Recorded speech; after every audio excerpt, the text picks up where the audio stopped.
What is up, everyone? I am Joe DeHoyos. I am host of Beyond the Woodline. Real quick before we get started, I always got a bunch of announcements for you guys. It's actually been almost a month since I've been on. We had the hurricane. I was without power for 6 days. Didn't have internet for 9 days, so I couldn't do anything at all. So I know some of you guys were messaging me asking me if I stopped doing the podcast. I'm like, no, I haven't stopped doing the podcast. I just man, been without power, been without internet, and then I had a couple of guys uh, have to reschedule with me, so that was another issue. But we're back on the air, and everything's going great. As you guys know, I started a paranormal group called Woodline Paranormal. We had our first official uh, investigation of a location last weekend. It was a pretty cool spot. That was in Jacksonville, Texas. It's the 1899 Bolton House. If you guys haven't heard about it, go check it out. The owner, her name is Becky, one of the best people I've ever met. She's so sweet, so nice, very accommodating. So yeah, go check out the 1899 Bolton House if you guys get a chance. She's on Facebook.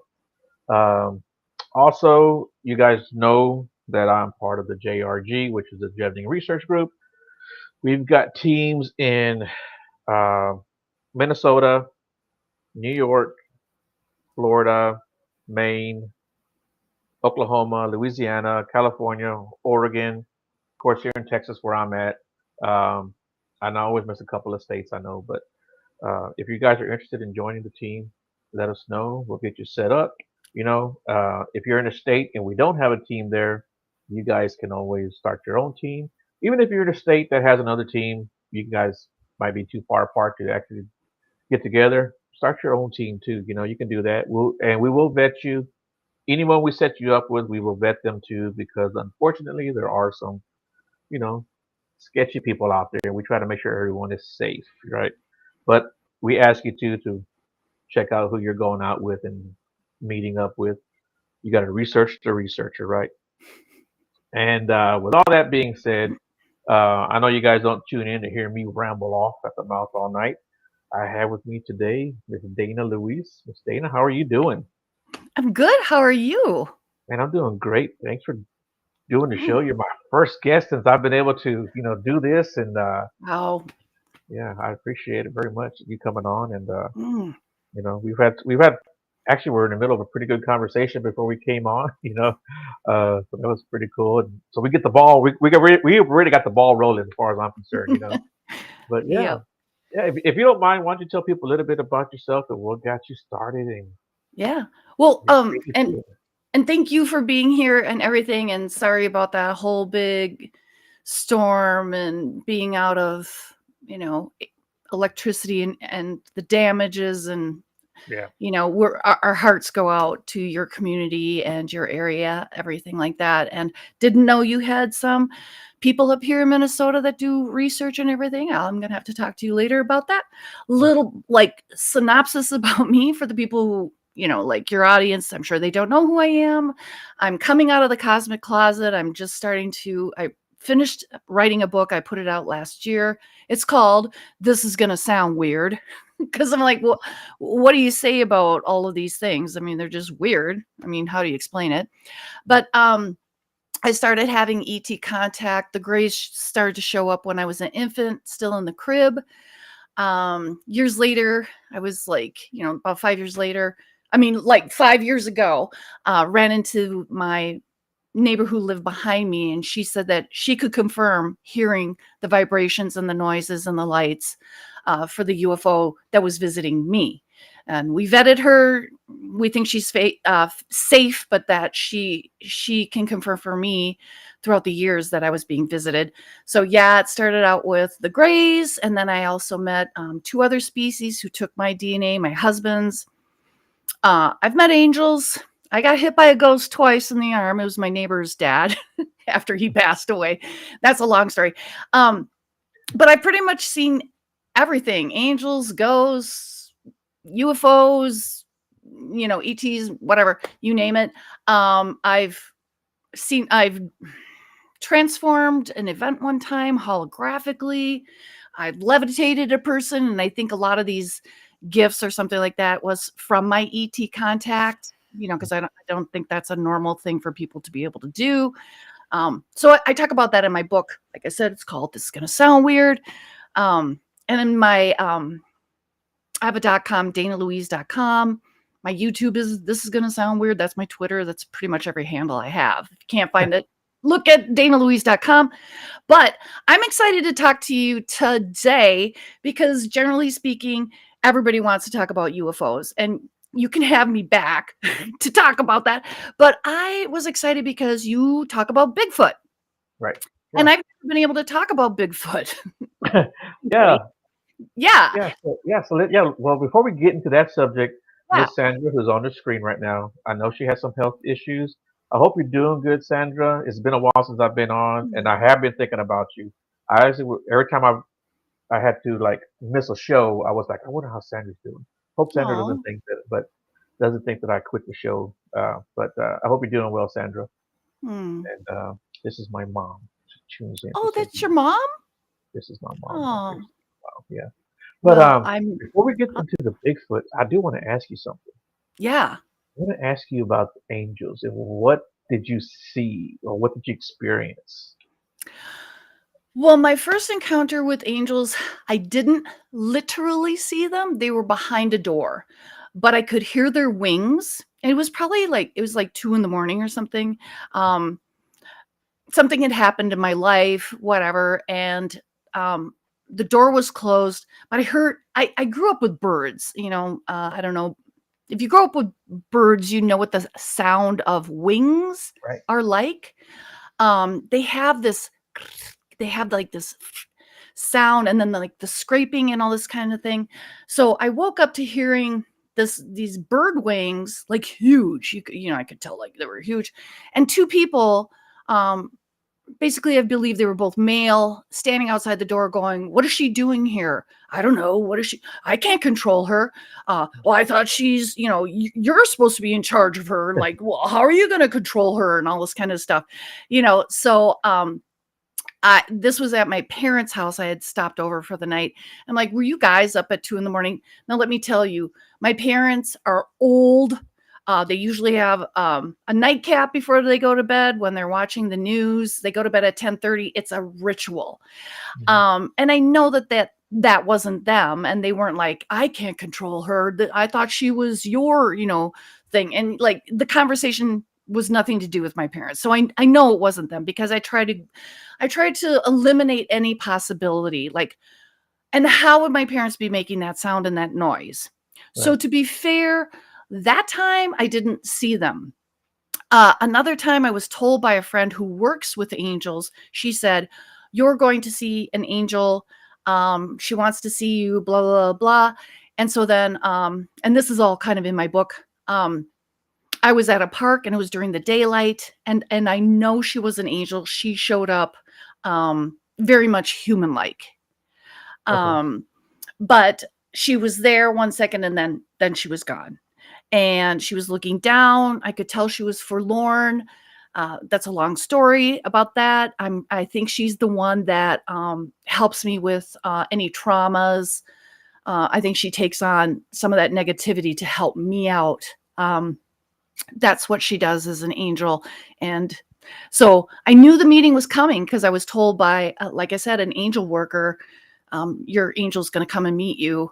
One of your angels. Anyway, then another time I was dragged up to heaven, found myself up in heaven. I believe it was heaven. And I couldn't really see the other people around me, but I knew there was like I can't think of the word right now, but it was like a parade was coming.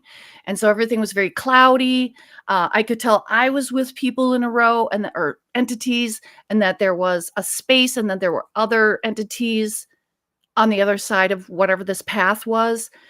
I had the sense and feeling and knowing that it was like a parade, and I could hear music, a cacophony coming down the road or whatever, coming towards us. And as it came closer, somebody next to me said, venerate, which is a holy word. Typically, it's a very to me a religious word.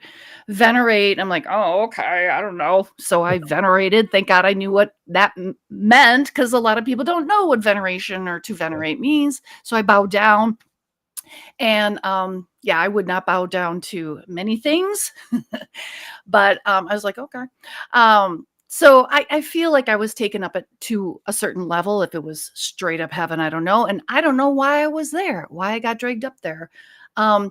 One time I did a soul retrieval, or not a soul retrieval, past life regression.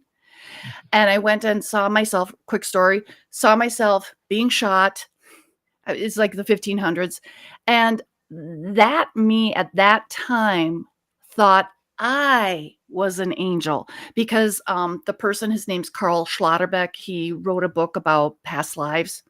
Can't remember the name is. It's probably called Past Lives. Carl Schlotterbeck. Anyway, he had me go to the man as he was killed. And he said, bring him to heaven, raise him up to heaven.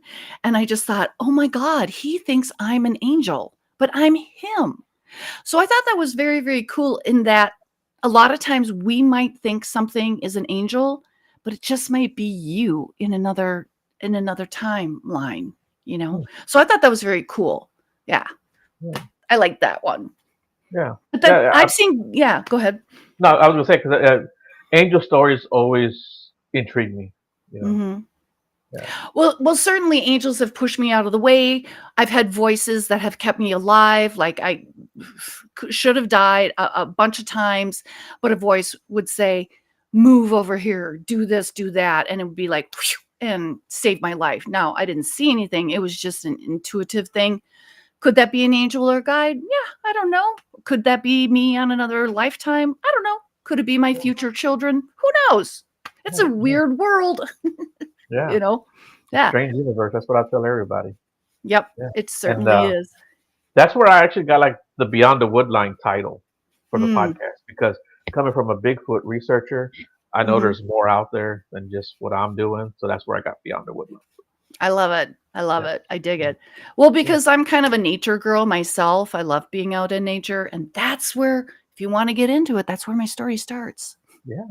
Yeah. Well, since we're talking about woodlines and nature, what have your experiences been with Bigfoot? 'Cause I know we wanted to talk about that, and I just would Right. like to know, Well, what are yeah. your thoughts on that? Yeah. Well, I want to, okay, I'm just going to sidebar because I want to get into the Bigfoot, but I do want to tell you, I was up in Canada one time.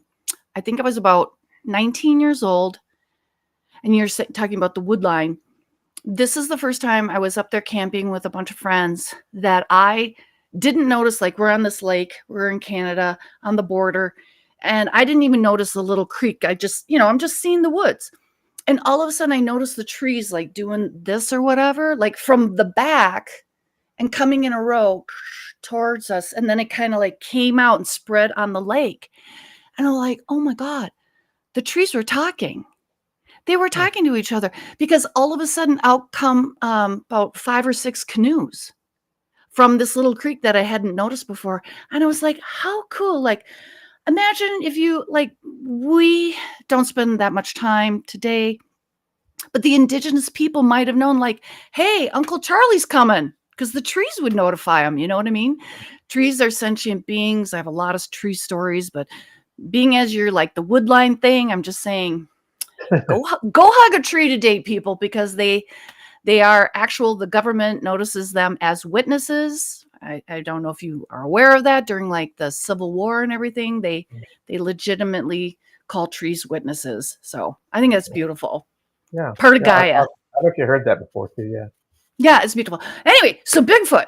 Here I am. How old am I? I think I'm in 3rd grade. Girl Scout. Loved it.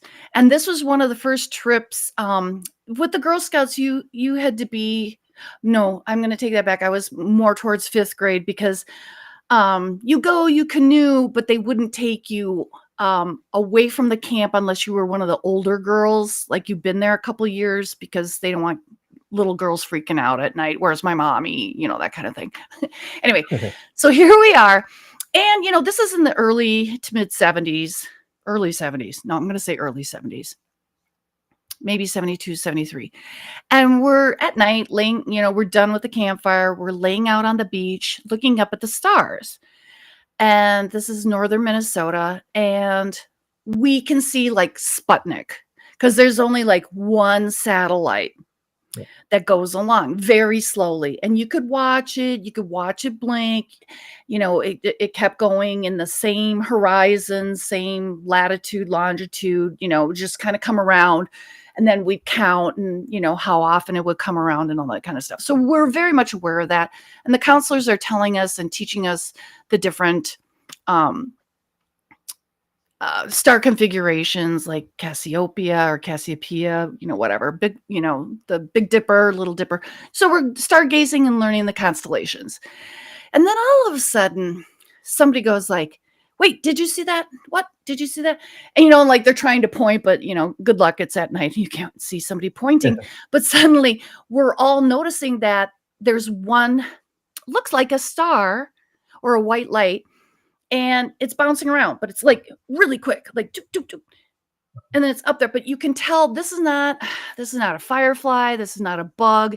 It's way the heck up there, and it's moving around and it's going quickly. Now I'm telling you, there had to be like 20 people watching this all at the same time. We're all witnessing it. Okay.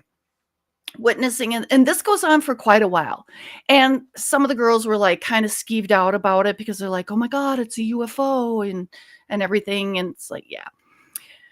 But I was used to it because, I'm an experiencer, a contactee. So I'm kind of like, yeah, whatever. I'm like, are they going to land? I don't think so. But, they're up there high, whatever. And then all of a sudden, so here's the lake in front of us, right? And to the left, way in the back, we heard this sound.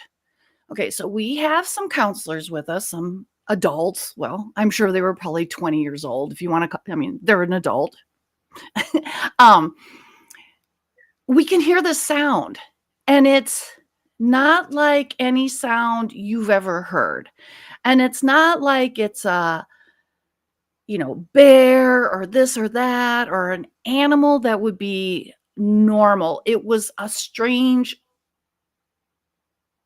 cry. I don't know how to describe it to you other than it was otherworldly, but it was way in the back of the lake, and we're all like, what? And then it like moved very quickly forward, and we were like, whoa, like that sound shouldn't be in that place that quickly. And the other issue with that is that there's a lot of woods. There's nothing around. So for any type of animal to go from A to B in this spot that quickly without making a sound, to go that distance for any animal, impossible. Like, a wolf can't go that fast. A bird can't go that, and like nothing could go as fast as this thing moved, and silently. And then it did it again, and it started to get close. And then that's when we all started to freak out. Like a lot of them kind of left after like the second position, but by the third position, we're out of there. And by the time it got close enough, we left the fire, which I'm going to tell you, number one, even the counselors would put out the fire and stuff like that, blah, blah, blah. You know what I mean? No one. We all just booked it out of there. We're done. And we're all just zipping up our tents. And the thing of it is that, how is a piece of canvas gonna save us? And the tent we had back then, and I love these tents. We were told they were from World War II, but I have a feeling they're probably from, I don't know if they could have been made for World War I. Did we make tents? I don't know. Were we, whatever. But they were like a 5-point tent. So it's like you needed like 4 trees at least, maybe 3. So there were no stakes or poles. You just threw the line up into the trees, and then you pulled it up, and that's how the tent would raise up. So you needed to be in a wooded area for these types of tents. They were old. They were military issue. Thicker canvas, green, and the door is kind of like an upside down T. So there's the center, and then, it goes across on the base, but the zipper is probably about, what is that? 6 inches, so there's kind of a lip, 6 inches. Okay. And we're all in there scared to death, a bunch of fourth and fifth graders, blah, blah, blah, and adults, the counselors shivering. And then the next morning, and okay, I'm just going to tell you, I was a very precocious child in height and whatever. I'm Nordic, Norwegian, German. So I'm kind of like, broad. I think I'm like what they named, how that broad came into mind because I'm one of those bigger women. Broad shoulders, broad hips, good breeding stock. Anyway, I don't know. So anyway, my girlfriends are all very much smaller. I mean, if they even came up to my shoulder, maybe. I mean, they're all little pickles, little cutie pies. So there was 3 of us in the tent, and I wake up in the morning and I'm like, "What?" Because it was like this. Like, "What?" I was in shock. I'm just waking up, and the tent door, well, the zippers are all around me. So the one zipper is coming straight to my neck and the other 2 are coming to the sides. So the whole zipper and door was enclosed around my neck. And the whole sleeping bag and everything was outside. And if I'd have gotten up and I didn't know about it, my sleeping bag wouldn't have been outside. I would have just gotten up. If my girlfriends wanted to play a joke on me, that ain't happening because I was typically the jokester who would stay up late and pull a prank, whatever, like tie a tennis shoe with a hanging lace and make it swing back and forth. So they'd be doing this or, I would always be the antic one, but these girls were too little to drag me out. There was just no way. And I was in such a deep, deep sleep. And in the morning, everybody was like not talking, which is not usual. They'd be like, blah, blah, blah, blah, talking about things. But everybody, the whole consensus of the camp that night was like, it had to be Bigfoot. And this is before I told them my story. And I only told it to a couple of people because I thought it was weird, even as an experiencer. Like, how did I get outside of the tent that night? Because there's no way no one was going to go brush their teeth. No one was going to the bathroom. Like you just suck that back up in. Like no one's going outside because that piece of canvas was going to like help us and protect us and everything. And just even literally talking to the counselors, people, because of the sound and because of the way this thing moved and because we had UFOs that night, everybody thought they're like, that had to be Bigfoot. And I'm like, well, I don't know, but all roads lead to that conclusion. Yeah. And, I know there's a bunch of sightings up there in that area, but I was kind of like, yeah, as an experiencer, I can imagine that they would have come and visited me or whatever, because that's what they do. Yeah. But anyway, what are your thoughts on that? You know, I've heard those kinds of stories before of people being pulled out of their tents. Okay. So that's not an uncommon story. Um, yeah, I mean, it's hard to tell. It's like I said, all roads kind of lead to that, right? Right. Um, but you being an experiencer too, that's I mean, that's a good possibility too. So Right. you Well, know, and I would think, you could possibly think ETs and stuff like that. But the thing of it is with the sound that was coming that just scared the living life out of all of us. And I can't even, I'm so much older now. I can't even really describe it to you, but it was otherworldly. It was not a normal scream. Like, and the fact that it moved swiftly through the woods without breaking a branch or making any sounds or anything like that. And it was thunderous. It was like, it was a lot. I mean, it just scared the living crap out of us, So, I mean, I was sitting there, I was like, okay, okay. But then it was coming closer and I was like, no, not okay. We're out of here. And yeah, just putting together the UFO and this sound and me being outside of my tent. The thing is with UFOs, I've, other experience. There's one time where like I didn't have my clothes on the next morning and stuff like that. Like that's unusual. Um, So it just seemed really weird that I had my whole sleeping bag out because, Mhm. like, why would I drag that out? Nobody would do that. But Yeah. to me, I've been told by other people, well, Bigfoot are pranksters sometimes. And so I'm kind of like, it just felt like they were scaring us, but then they were kind of like, oh, checking me out, or I don't even know. But Yeah. I thought it was kind of humorous that my sleeping bag was with me also, and that I could possibly sleep with this thing around my neck all night. I mean, Mm. that's just the weirdest thing. Yeah, I don't know. and I think there definitely are pranksters. Mhm.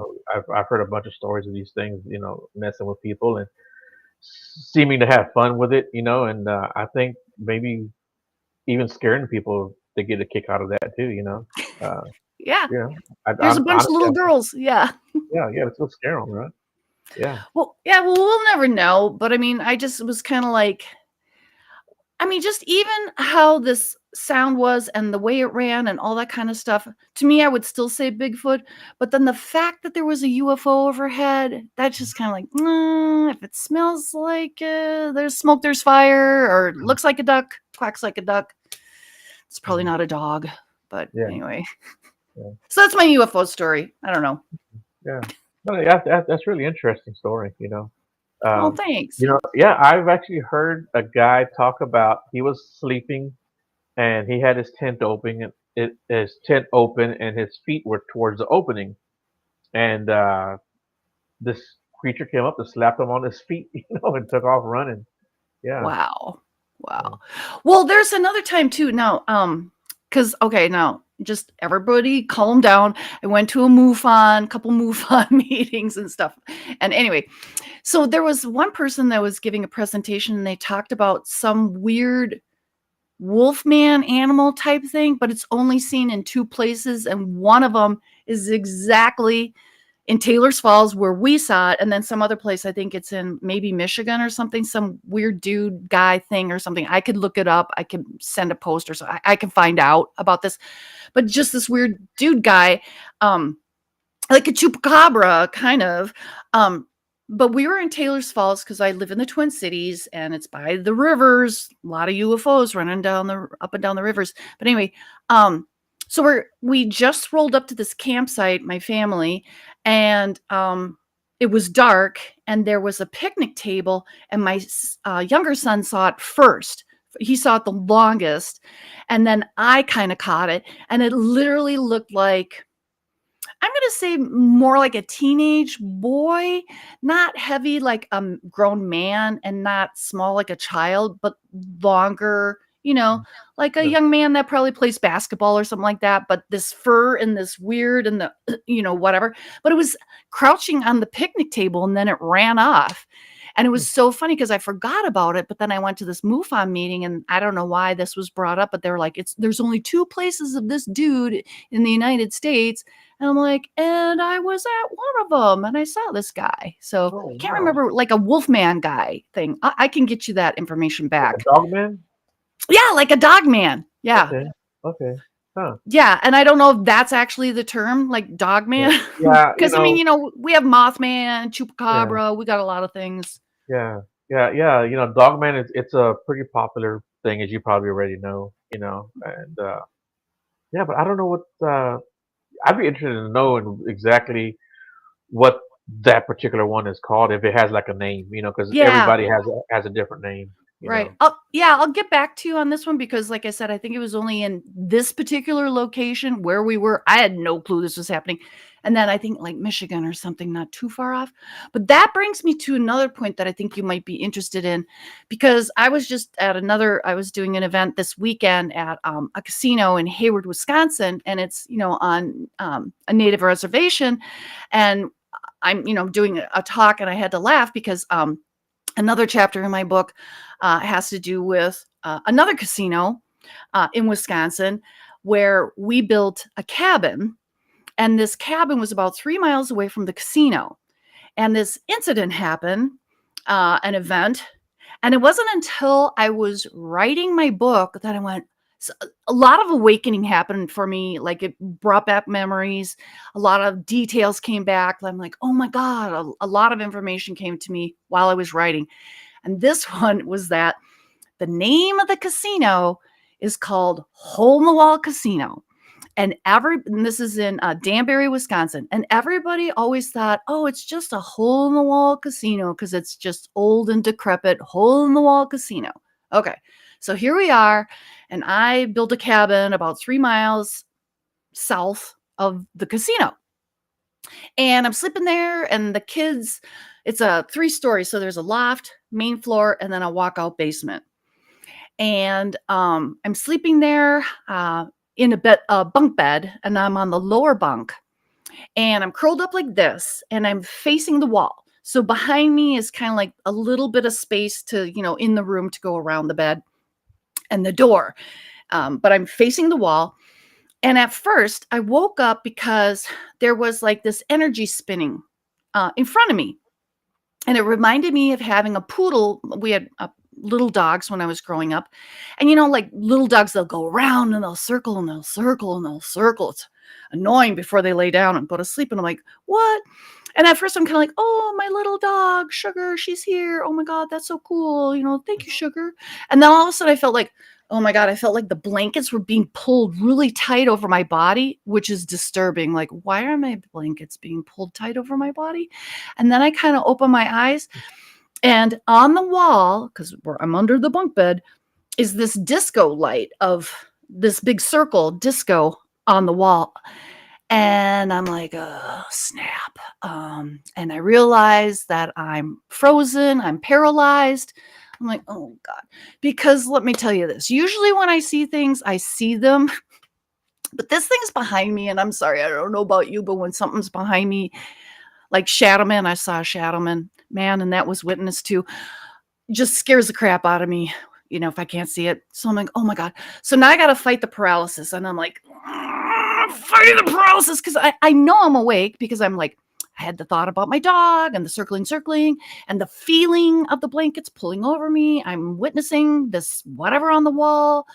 Now I got to fight the paralysis, and I finally break free, and I'm able to roll over. And there on the wall is a vortex or a portal just spinning around. And I was like, oh, snap. I'm not going to swear because I don't know if you guys do that. But anyway, oh, snap. I had other bigger French words, starts with the letter F. But anyway, oh, snap. And then like a lot of people are like, oh, why didn't you go into it? I'm like, you go into it. Like, if I don't have a rope, Carol Ann, if I don't have a rope, I'm not, I mean, Lord knows what would happen to my hand if I put it in there. And, and there's a lot of shadow government things that have happened to me. I've been involved in a secret, stupid program. Thank you. I don't get a pension from that. But anyway, so I'm like, I don't know if they're trying to off-world me, which I would guarantee they're trying to off-world me, or what. So I'm sitting there writing all of this. And then all of a sudden I'm like, oh, snap, hole in the wall casino. Well, those guys were just tongue in cheek, wink, wink. Yeah, we have vortexes up here, right? That was probably a little joke to the visitors of the casino. They must have vortexes around there, because I know in Southwest, like, Nevada, Arizona, or something like that, I know there's different Native American tribes that talk about vortexes and portals. And I was like, oh, snap. So maybe it wasn't the shadow government. Maybe it was just a portal in that hill that was coming through. And still, I wouldn't want to be stuck in there, because that would have meant I would have been trapped in that hill for forever. I don't know. Or maybe I'd have showed up in Arizona or something like that. Who knows? So anyway, I thought that was like very interesting. Very cool. We'll never know. Yeah, one of my early guests, way in the beginning of doing this, he talked about seeing a vortex. He was in California when he saw his, and yeah, that's interesting. You're the second person that talked about that. Yeah, and this is a real physical one. In like waking time, I went through another portal. One time I was I was in dream time, and I got, well, I call them waking dreams because I'm there. I got pulled above the globe, Earth. Yes, it's a circle. Sorry. But there was a dude talking to me. Well, I didn't know he was talking to me. I just heard this dude's voice, like, and I'm like, what am I doing up here above Earth? I don't even know. And I'm like, are you talking to me? My De Niro thing. I'm like, you talking to me? And he's like, yeah. And I was like, okay. And he goes, well, we come up here at night I hold classes, and you can come up here anytime. We hold these classes, energy classes and stuff like that. And just a side note, I did attend the classes with a couple girlfriends, couple neighbors. Yes, we literally set the intention in dream time to go and attend his classes. And we woke up the next day and we talked about the class, and we were all there. So that is a real deal, people. Anyway, so I'm talking to this guy. He's like, you don't believe me? And I'm like, no. And so he's like giving me his phone number, and it's like, it's too many digits because area codes were new. And I'm like, I'll never remember that. I don't have paper. So we're arguing back and forth, which also makes me know that it was real. Because when you start to argue with people, you don't do that in actual dreams, like not to this capacity. Anyway, all of a sudden, I'm in a vortex, wormhole or something. It was very much like the movie Contact with Jodie Foster. That was kind of triggering for me, because she's going through there like, I'm okay. And I'm like, oh, snap. That's exactly what I did. And she landed on a planet. I landed on what I would call the edge of space, because I was there and I landed and I'm like, oh crap, there's no stars here. It's blank and black. And in front of me, like right up to my face, was a skull, a crystalline skull with crystalline points. And this was a long time ago. This was probably about 1989. Oh, wow. 88 maybe? 88, 89, 89. And we're having this conversation. Now, usually when I meet like angels or holy beings or something like that, they talk very normally. They're not like Charlton Heston. They're not like, where's your Moses now, or anything. Like, I wouldn't trust that. But this thing was very dry, like, dop, dop, dop, dop, dop, just very dry, basic in its conversation, which I'm like, you're a little off. Anyway, so we're having this talk, and then all of a sudden, I said the dumbest thing. I'm like, well, how did I get here, or why am I here? And it said intelligence. And I'm like, because I'm such a smart aleck. What? I'm like, my intelligence? What? Me? Yeah. And then I don't think it liked that answer. So all of a sudden, like, whoa, boom. And I landed in my bed, like with a huge, like, boom, like huge bounce. No fun little wormhole. I got sent straight back to class. Anyway, so for the longest time, I'm like, what the heck was that thing?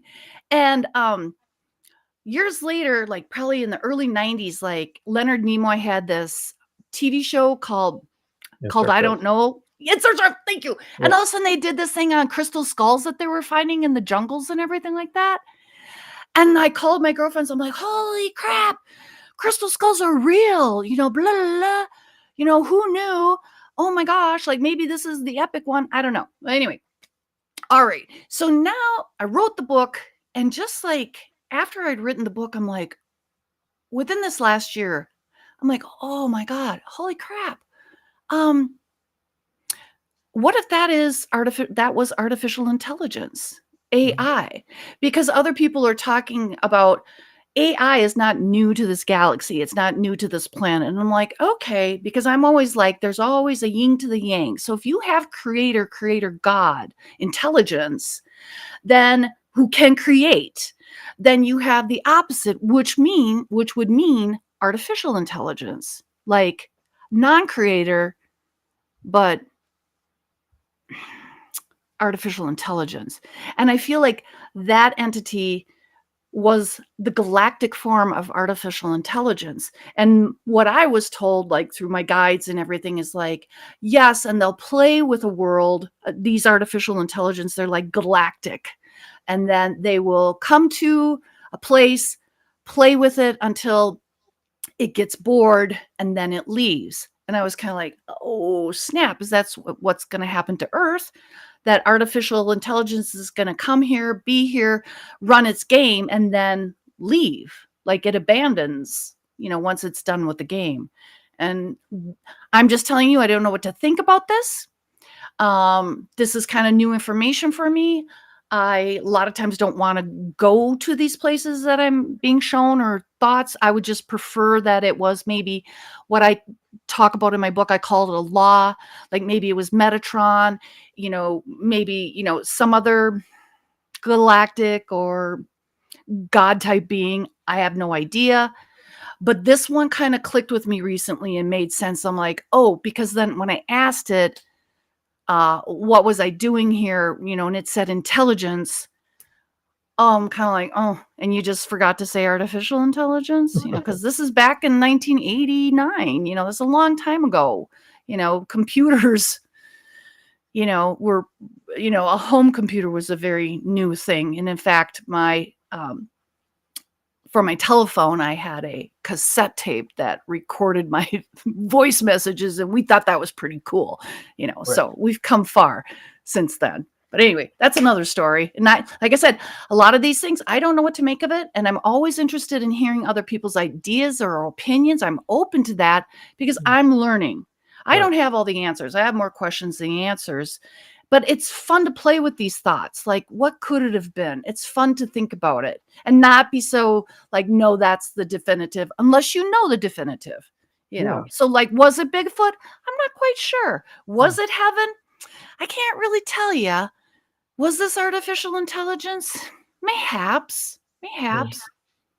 So, but not all of my book is like open-ended like that. There, a lot of the stories are like, this is what it is, Yeah. Yeah. But Yeah. so, And I think that's a great approach. I think everyone should be like that. Like anytime I give out, evidence that I've gotten, I'm always open to interpretation. I'm always open to criticism. I think everyone should be open to that. And mhm, I think, as well as I do, social media, people are going to troll you. People are going to be ugly with you.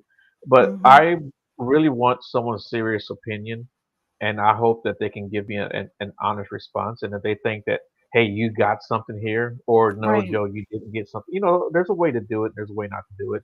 And like I said, when we were talking earlier before we came on the air, uh, there was a time when I had got this scream on an audio recording, and it sounded like a chimpanzee, straight up like a chimp. Mhm, And I was like, holy cow, what the hell was this, right?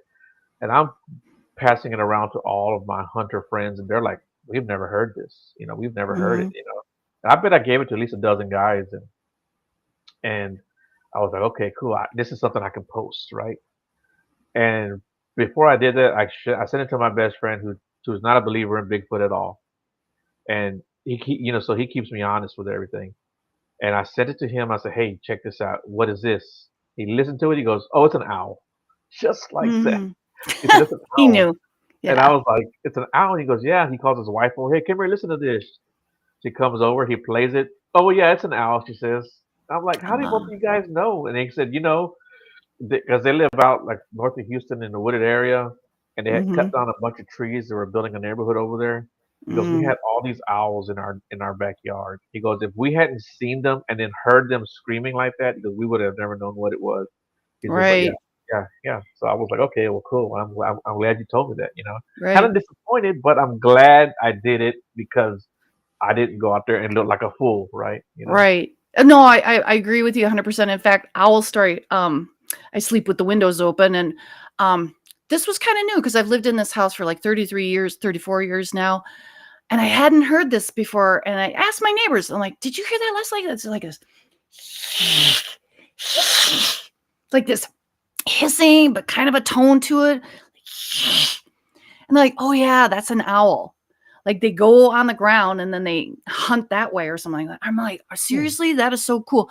I knew that was a natural, that was a hissing of something. Like you can tell that it's still from this planet or Right. worldly. But I'm kind of like, well, what could have made that noise? Because it was like hissing. And, I'm trying to come up with what it could be, whatever. But yeah, again, the neighbors. Yeah, that was an owl. I'm like, oh, okay. And since then, and this is just in the last 10 years that I've, no, yeah, maybe 10 years that I've heard this particular type of owl. But, yeah, that's the whole thing. And I think a lot of people, for somebody such as myself, I have, I only speak about, well, I speak about my experiences, and in my book, I write a lot of experiences. The whole UFO thing, just to be real quick with people, it's now coming out that, because people are like, well, why you? And I do kind of think that I have a gift, a natural gift of, whatever, you want to call the gift. But also I was just handed, now this is going to sound weird, I was just handed a file by who I think is either ex-CIA or part of the alliance or a white hat, whatever you want to call them. But it was a file kept on my dad from 1960 to 2008. It looks like things they swiped off his desk, certain papers, which show that because my dad was an electrical engineer, worked for Honeywell UNIVAC and Sperry and all this kind of stuff. But it did prove that my dad was my family never knew that my dad was doing talks to NASA, talking to NASA, but he was also at Wright-Patterson, which is hangar 18 or 81 or whatever it is, where it is believed that they took the Roswell crash fuselage and brought it there to reverse engineer it. So this man gave me this file, just had a lot of interesting things in it. But what that said to me was like, okay, because a man came up to my sister and I at my dad's funeral, and he goes, yeah, I never knew why they fired your dad. And I'm like, what do you mean? Well, because my dad said he quit back in the day. They're like, oh no, because he changed the supercomputer. He's brilliant. He's a genius. And the man that gave me the file, the CIA guy, he said that he found this file in the back of a desk behind some drawers, and he was cleaning it out and all this kind of stuff. And oh, mysteriously, here's this file. Wink, wink. But he also said to me too, oh, I wish I knew your dad. I wish I worked with your dad and all this kind of stuff. And I'm like, dude, why do you know, wish, or care? Like, what? That's kind of a random thing. And I'm like, were you an electrical engineer? He's like, no, I'm an IT guy.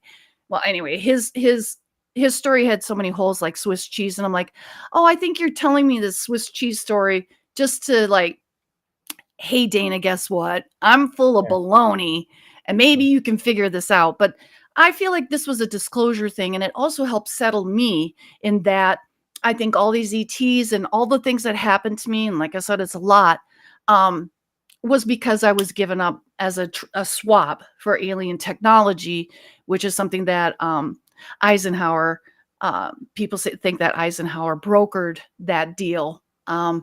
So it's just a very interesting thing. And also why I think, and being near the Mississippi River, I think the UFOs run up and down there, and then I have a lot of stories, and I don't know how much time we have, but because I could talk for like 3 hours or more. Yeah, no. Yeah, you're good. We'll have to have you on for a part 2 or a part 3 or a part 4, whatever. Yeah, it goes deep. Oh my God, I got so many. Yeah, I can't even. But yeah, so I think because a lot of people are curious why.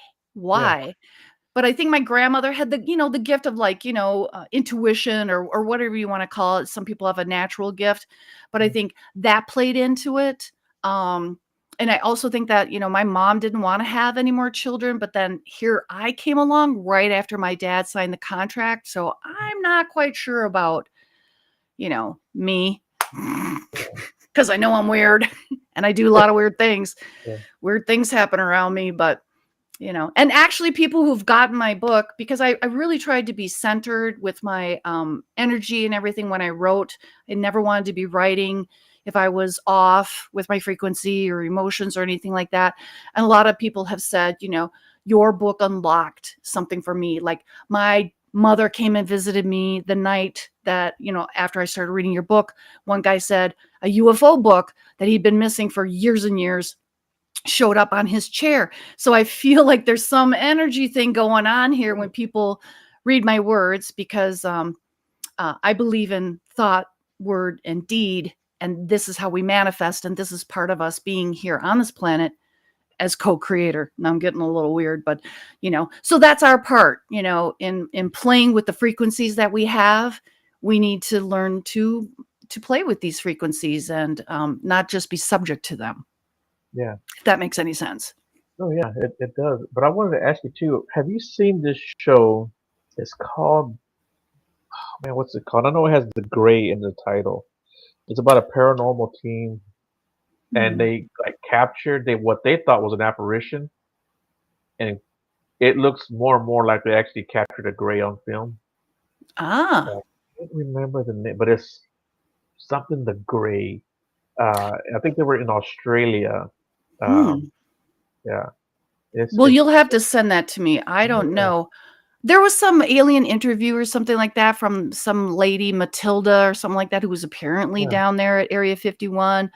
Um, and a lot of that I felt like they tried to play it a little bit as fiction, but there was a lot of truth. I could tell some of the truth in there. And just let me warn you that they do shapeshift, even the grays, because people are like, well, that great, not that great. And like, people are very judgmental about it. But I see aliens shapeshift. I have shapeshifting. Like I said, I transformed an entire event one time. I didn't know I even had that gift. It just kind of happened spontaneously. But so two things I will tell you that a lot of people will be like, no, that gray. And it's kind of like saying, okay, what about a dog? There's a Chihuahua and there's a St. Bernard, so grays can come in all sizes, shapes, and forms. But also, most of these entities have the power to shapeshift, you yeah, know, because literally this is a frequency, this is a hologram that we're dealing with. Like I said earlier before, there are a lot of frequencies, and we as human beings, as we are co creator, we need to learn how to deal with these frequencies and not be like, oh, that's sinful or that's evil, because that is not the truth. We are part of the divine spark, and that is what makes us different than AI, as we have the capacity to create, which is, we come in here as little water astronauts, in a womb, in a little water capsule, through a woman, through a portal. Well, that's interesting, isn't it? I think it's all mysterious.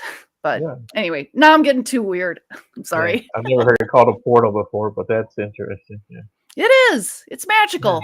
It's magical. Life is magical.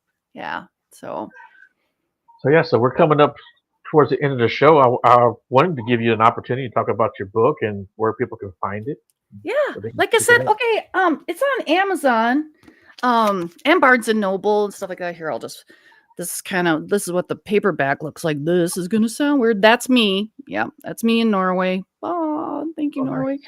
Yeah, I was on a reality show in Norway. I Were know. you really? Yeah, I manifest things. I'm weird. That just kind of happened too. So weird things happen to me. I just wake up and like, what's gonna happen next? I don't even know.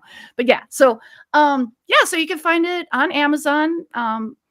There's a ebook available there. I really want to do an Audible, but I need my son's help to get that rolling, because I'm like, here's the deal: once you do it and then upload it to Amazon, good luck with that. So I don't want to tape a bunch of audio and then it's a fail. Anyway, but Right. like I said, I got danalouise.com, where you can then kind of go find me on Facebook. Um, I just started doing TikTok. And just so you know, everybody, when you start to really disclose a lot of things, they shut you down. YouTube will shut you down, Facebook will shut you down, and TikTok. And apparently, they're supposed to be like China owns them. I kind of highly doubt it, because now when I try to use the hashtag book talk, it says there's only one post ever for book talk. And I'm like, you liars. You're Right. lying. There's probably 4 million. So they're trying to shut me down too, which says to you, audience, there might be some good stuff in there, because they don't want you to see my book. So, Yeah. and that's the truth. Yeah. Yeah, we'll talk about that off there because I don't want to get shut down myself.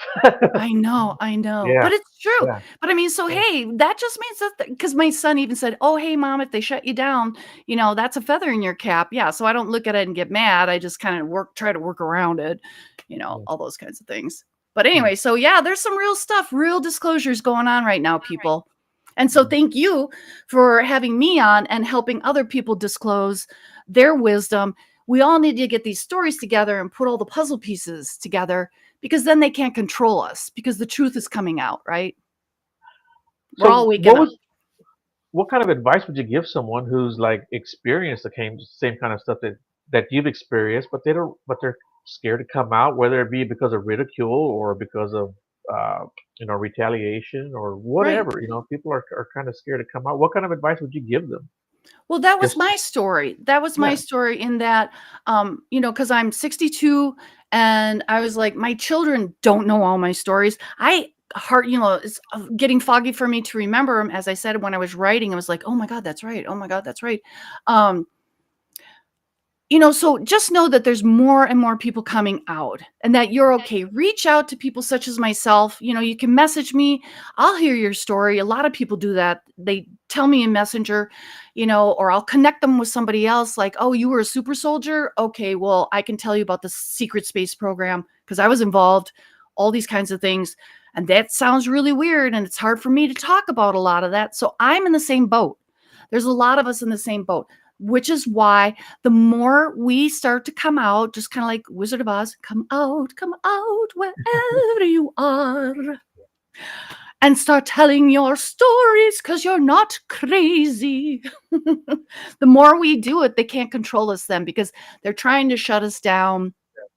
You know, and I love Doritos and I like to be asleep, but the thing of it is like this planet, there's more going on here, and they just don't want us to know because they can control us better. you know yeah, so do it just tiptoe, do what you can, reach out to other weirdos, and you'll find a community, and then yeah, you'll find more strength and power, because I think we all feel, it's hard out there, especially social media and stuff like that. So just sense and know and feel somebody like, oh, that person seems good, or you'll find a tribe, you'll find a community, and you'll find reassurance and being able to relax. And that's what has happened to me too, is like I could hardly get through some of these interviews at first because I just start crying because all of my emotions would bubble up. It's hard. It's not mhm. easy. Yeah. And if Yeah. anyone out there wants to get in touch with her, and for whatever Yeah. reason you don't, get in touch with me, and I'll make sure that I connect you guys together, or whoever her contacts are that might be able to help you out. We don't Yeah. want anyone to Yeah. ever feel like you're alone, and that's probably one of the worst feelings, to feel like you're alone and you're the Right. only one that something has happened to. Right. You're not alone. I just want everyone to know that. Right. And just anybody, you can't tell me a story that's, I mean, I've experienced the craziest stuff. So please just know whatever you want to say or disclose or something like that. I'm here and I get it. And I might not have experienced it, but I will get it, and I will be a soft place to land because you know, I'm still putting the pieces together, and that's why I'm talking, because the more people like such as myself come out and talk about all of this, the more we can normalize it. And then one day they're going to have to be like, okay, you got us. All Mhm. right, this is what's really going on. I mean, they tried to do that with Congress recently with that little disclosure thing, right? That's you right. know, it didn't go Yeah. anywhere, but the fact that they had it and the fact it was on TV, and I'm telling my husband, I'm like, see, look. And he's like, well, they didn't say anything. I'm like, but it's just the fact that they had this meeting. It's the fact that they put it on the news. That's a Right. huge step. Yeah. Definitely. Yeah. Well, cool beans, man. Well, like I said, it was I great say having that you on. too. I say cool beans all the time too. That's hilarious. You're funny. Yeah. I say it all the time. I text it all the time too. So yeah. And awesome sauce. I bet you say that. Yeah. I do. I say that a lot too. But Okay, yeah. busted. All right. Yeah. We are kindred spirits. Okay. We're the cool kids. We're Yeah, the we're the cool cool kids. kids. We're the Yeah. cool kids. If we're the What cool kids, everybody's in trouble, I guess. Well, when the aliens do land, I'll have my little handheld ham radio operation thing going. Yeah, I'm like, yeah, I was ready. I'm Yeah. not storing up Skippy peanut butter or rice. I'm not that nuts. But if there's a power outage, anyway. Yeah. Well, Well, cool. thank you so much. Yeah. I Yeah. appreciate And it. I appreciate you coming on. I appreciate you coming on. I'm gonna have to have you on again at some point in time. I would And love it. yeah, we'll. I would love to talk more about the ETs and stuff that you've experienced. Right. Uh, Yeah, we can get into depth on that because that's huge. It's a lot. It's a lot. But yeah. I'm just kind of grateful and honored, and thank you so much for having me, and also your capacity to talk about other issues, that are going on because like I said, usually all I talk about is ETs and stuff like that. So I appreciate you to help me flesh out the rest of my story, and I'd love to talk to you more about all kinds of crazy things. So Oh, thank you. well, cool, everyone. You guys tune in. Check out my Spotify because I do have the Woodline Encounters episodes on that. I've got a few more guests lined up. Yeah, check out her book. Go check it out. This is going to sound weird. Yeah, Yep. y'all guys go check out her book. And everyone, you guys have a great night. I will see you guys next Monday. I do have a guest. I don't know who it is. Tomorrow night, I'm recording with PNL, which is Paranormal NL Podcast. I'm not sure when that show comes out because it's pre-recorded, but as soon as I find out, I will promote the heck out of it. And hope you guys tune into that. It should be a good show. And I've got a show Wednesday night. I don't remember who. I'm doing somebody else's podcast. I'm telling you guys, I got so much going on. It's crazy. So that's a good thing, though. Yeah. I enjoy doing this stuff. I really do. My mom says I'd like to hear more from her too. So there you go. My mom said you got Hmm. to come back on. So there you go. Oh, thanks, Mama. I Yeah. appreciate it, and I will say if it's okay for me to pray for you, I will send you some healing prayers. Oh So yeah. yeah, Well, yeah. She's very religious. Very yeah. religious. Pray for her. Well, cool, man. Yeah. Hold on real quick. I'm gonna play the outro, and I want to share some stuff with you.